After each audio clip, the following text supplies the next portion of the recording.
ध्यान धई के जो करब पढ़ाई, भलाई मान तोहरे होई। ध्यान धई के जो करब पढ़ाई, भलाई मान तोहरे होई।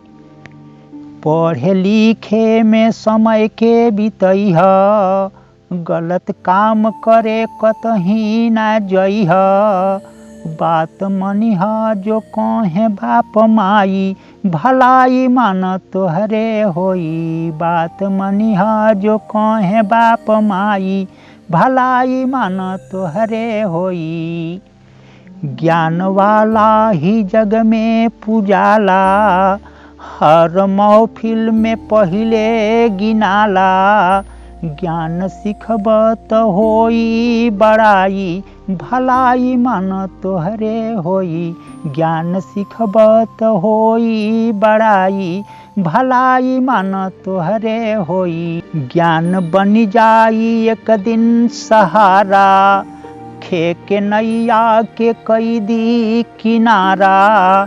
ब्रिज मोहन कहेल समुझाई, भलाई मान तोहरे होई। ब्रिज मोहन कहेल समुझाई, भलाई मान तोहरे होई।